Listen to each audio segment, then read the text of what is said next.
Hello all my dear friends, कैसे हैं आप सब लोग। Good morning, good afternoon and good evening. जो जैसा हो, जिस समय पे देख रहा हो उस हिसाब से अपना समझ ले।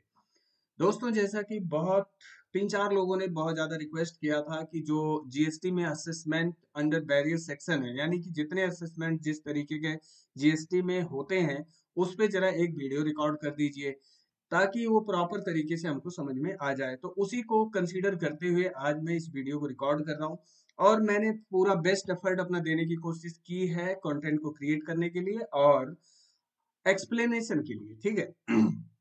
तो आइए जरा देखते हैं कि इसको किस तरीके से समझा जाए कि जीएसटी में जो असेसमेंट होता है वो किन किन सेक्शन में और किस किस तरीके से होता है और वहां पे जीएसटी डिपार्टमेंट किस तरीके से एक्शन में आता है। तो जैसा कि मैं आप लोगों को सबसे पहले ये बताना चाहता हूं कि जो सीजीएसटी एक्ट में चैप्टर 12 है, सीजीएसटी एक्ट चैप्टर 12 में जो है असेसमेंट अंडर वेरियस सेक्शन ये बताया गया है। अब असेसमेंट जो है, पहला सेक्शन 59 में जो है सेल्फ असेसमेंट, सेक्शन 60 में प्रोविजनल असेसमेंट एंड सेक्शन 61 में स्क्रूटनी असेसमेंट की स्क्रूटनी ऑफ रिटर्न की बात की गई है और यहाँ पे इसका असेसमेंट भी होता है। ठीक है। आगे है सेक्शन 62 में असेसमेंट ऑफ नॉन फाइलर की बात की जाती है। सेक्शन 63 में असेसमेंट ऑफ अनरजिस्टर्ड पर्सन। ये भी आप ध्यान रखिए कि जो जीएसटी में रजिस्टर्ड लोग नहीं है उनका भी असेसमेंट होता है। ठीक है। और सेक्शन 64 में summary assessment in certain special cases यहाँ पे बात की गई है। तो कुल मिला के सेक्शन 59 टू सेक्शन 64 ये पूरा असेसमेंट की बात करता है चैप्टर 12 के अंदर। तो आइए सबसे पहले हम लोग बात करते हैं सेल्फ असेसमेंट को कैसे समझा जाए। ठीक है। तो सेल्फ असेसमेंट तो अपने आप में बहुत आसान है। सेल्फ असेसमेंट किस तरीके से होता है, जैसा कि ये नाम से ही पता चल रहा है कि सेल्फ असेसमेंट यानी कि खुद से असेसमेंट इसका करना है। आपको खुद से आउटपुट टैक्स लायबिलिटी डिटरमिन करनी है और सेक्शन 39 के मुताबिक वो जब आप स्टेटमेंट फाइल करेंगे उसमें आपको पेमेंट करना पड़ेगा। तो यहाँ पे बोला गया है every registered person self self assess, खुद से वो असेस करेगा ऑफ टैक्स जो उसे पेमेंट करने हैं under this act and furnish a return for each tax period as specified under section 39। यानी कि सेक्शन 39 में जो रिटर्न्स वगैरह प्रिस्क्राइब की गई है लाइक जीएसटी आर 3B वगैरह, तो उसके थ्रू वो जो है सेल्फ असेस करके टैक्स का पेमेंट करेगा। तो इसमें तो ऐसी कोई बड़ी बात नहीं है इसको समझने के लिए सेक्शन 59 को। ठीक है। आगे हम बात करते हैं सेक्शन 60 में जहां पे प्रोविजनल असेसमेंट की बात की जाती है।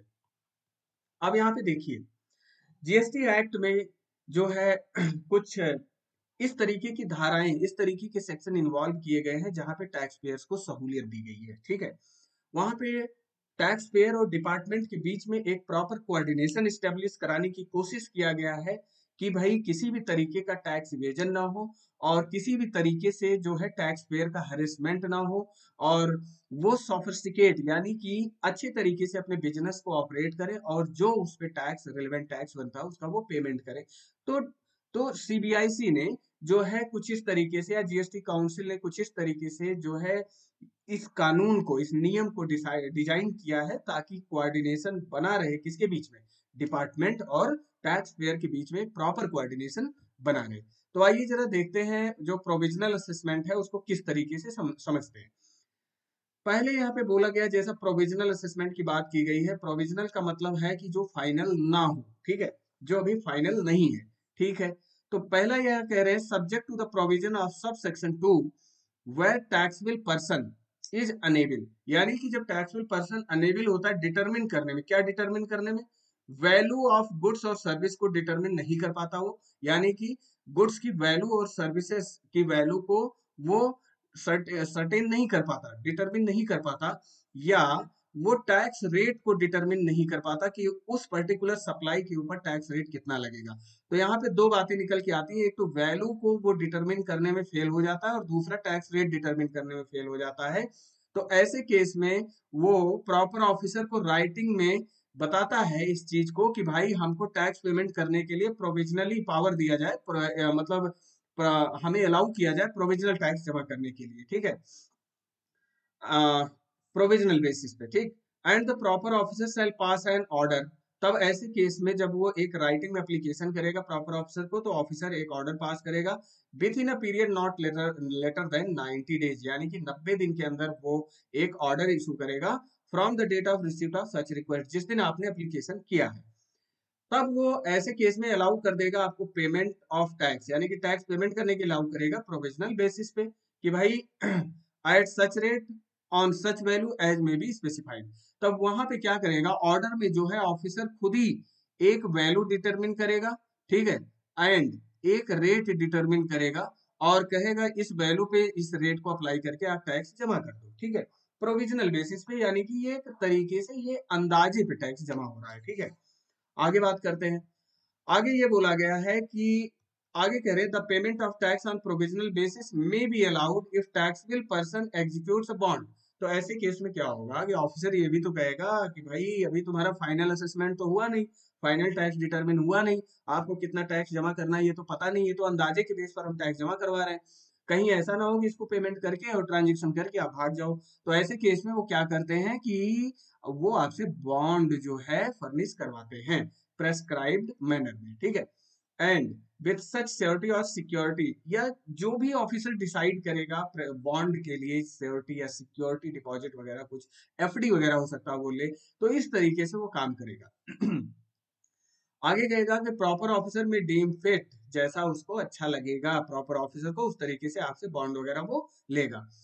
बाइंडिंग द टैक्सेबल पर्सन, अब जो ऑफिसर यहाँ पे डिसाइड कर देगा ऑर्डर में दे देगा उसके प्रति जो है टैक्सेबल पर्सन बाइंडिंग होगा, यानी कि उसे फॉलो करना होगा। For the payment of the difference between the amount of tax as may be finally assessed and the amount of tax provisionally assessed.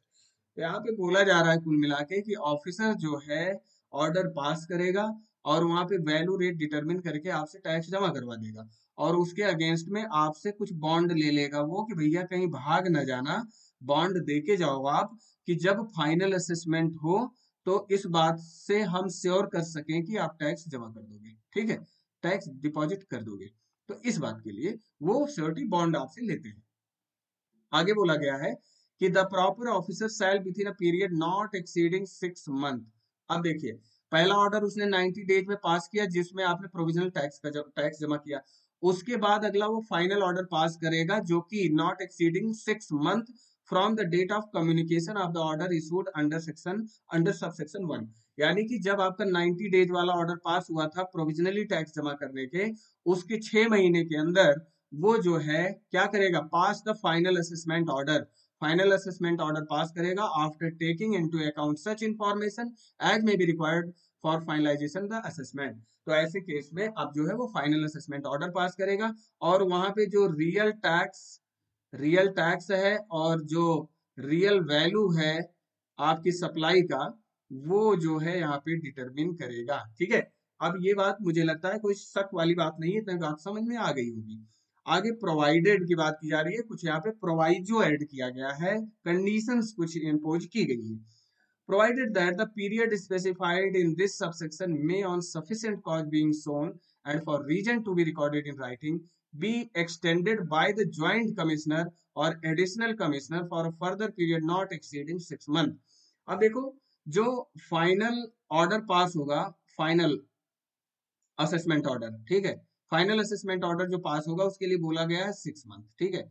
लेकिन मान लीजिए कि जो प्रॉपर ऑफिसर है वो 6 महीने के अंदर ऑर्डर नहीं पास कर पाता कुछ जेन्युइन रीजन की वजह से, कुछ बिजी होने की वजह से, कुछ भी कारण हो सकते हैं, तो ऐसे केस में वो परमिशन लेगा फर्दर एक्सटेंडेड पीरियड के लिए जो 6 महीने के लिए एक्सटेंड किया जाएगा।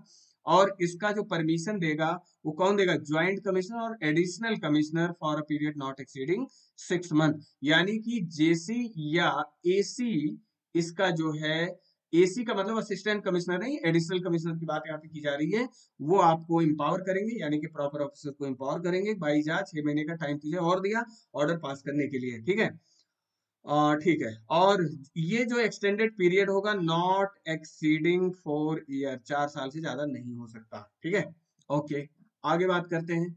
आगे बोला गया है फोर्थ पॉइंट पे, the registered person shall be liable to pay interest on any tax payable on the supply of goods और services are both under provisional assessment but not paid on the due date is specified under section 39 or the rule made thereunder at the rate is specified under section 50, ठीक है। तो अब यहाँ पे बोला गया कि भाई मान लीजिए क्या हुआ कि आपका जब प्रोविजनल, जब जहां पे आपने टैक्स टैक्स का रेट और वैल्यू डिटरमिन करने में आप फेल हो गए, तो वहां पे ऑफिसर ने आपका प्रोविजनल असेसमेंट किया, अंदाजे के बेस पर उन्होंने टैक्स जमा कराया।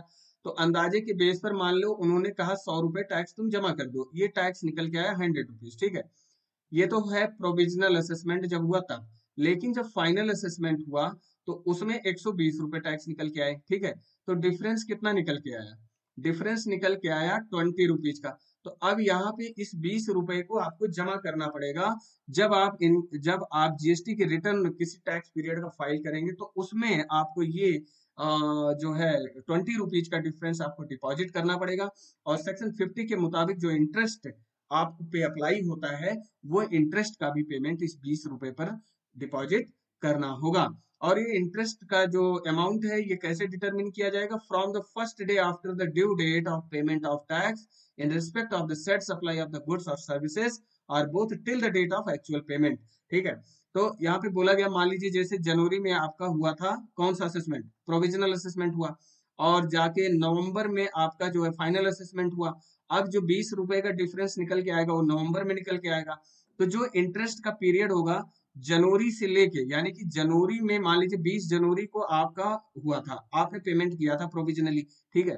तो 20 जनवरी के बाद से लेके 20 नवंबर तक, ठीक है, सॉरी 20 जनवरी से लेके नवंबर की जब रिटर्न आप फाइल करेंगे, एक्चुअल पेमेंट जब 20 रुपए का करेंगे, तो इस पीरियड का इंटरविनिंग पीरियड ये जो है इसका इंटरेस्ट का पेमेंट आपको करना पड़ेगा। वो बात यहाँ पे कही जा रही है।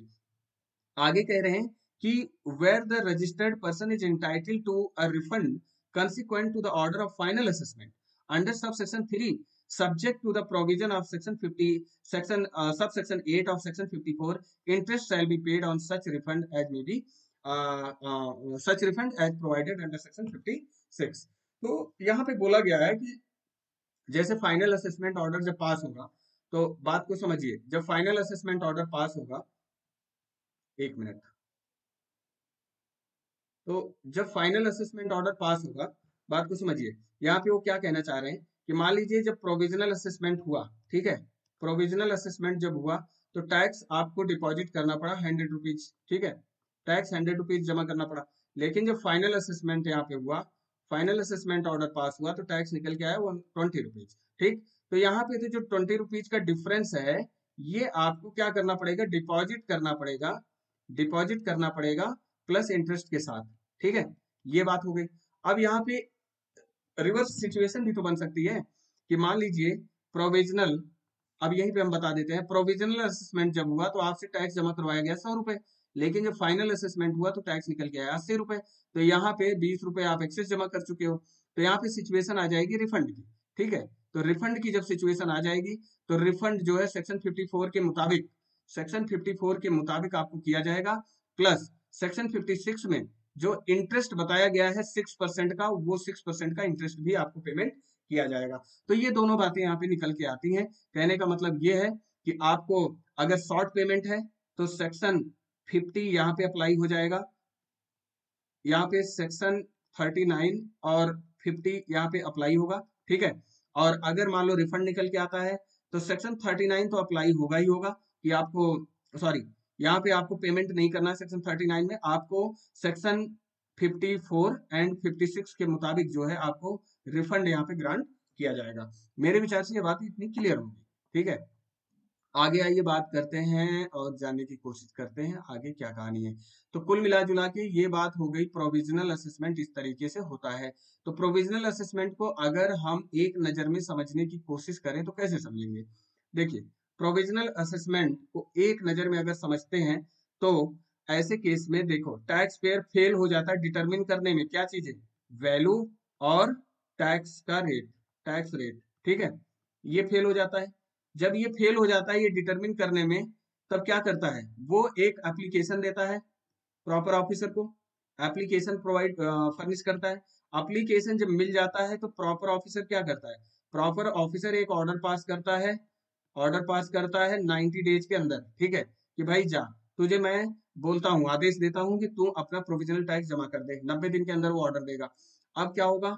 90 दिन का जब ऑर्डर मिल जाएगा तब इसका प्रॉपर ऑफिसर जो है, पीओ जो है, एक फाइनल ऑर्डर पास करेगा। फाइनल असेसमेंट ऑर्डर जिसको कहते हैं। फाइनल ऑर्डर जो पास करेगा वो 6 मंथ के अंदर प्लस 6 मंथ एक्सटेंडेड पीरियड होगा, not more than less than equal to 4 year. ठीक है, 4 साल से ज्यादा का पीरियड नहीं लगना चाहिए इसमें। ठीक है, और यहाँ पे जो 6 मंथ का एक्सटेंडेड टाइम होगा वो कौन देगा, ज्वाइंट कमिश्नर देगा या एडिशनल कमिश्नर यहाँ पे उसे टाइम ये प्रोवाइड करेगा। अब जब फाइनल ऑर्डर निकल के आएगा तो फाइनल ऑर्डर में दो बातें हो सकती हैं, या तो आपका डिमांड निकल के आएगा या तो आपका रिफंड निकल के आएगा। ठीक है, तो अगर डिमांड निकल के आता है तो सेक्शन 39 और सेक्शन 50 के मुताबिक आपको हैंडल किया जाएगा इंटरेस्ट वगैरह का पेमेंट, और रिफंड अगर निकल के आता है तो यहाँ पे जो है सेक्शन 54 और सेक्शन 56 के मुताबिक आपको रिफंड ग्रांट कर दिया जाएगा। ठीक, तो सेक्शन 56 में रिफंड पे इंटरेस्ट है जो कि 6% की बात करता है, और सेक्शन 54 में जो रिफंड का टाइम पीरियड बताया गया है within 2 year from relevant date की बात की गई है, 2 साल के अंदर आपको रिफंड क्लेम करना पड़ेगा। तो ये बातें यहाँ पे निकल के आ जाती हैं। होपफुली ये जो प्रोविजनल असेसमेंट का टॉपिक है ये आपको बहुत क्लियर समझ में आया होगा। Thank you very much.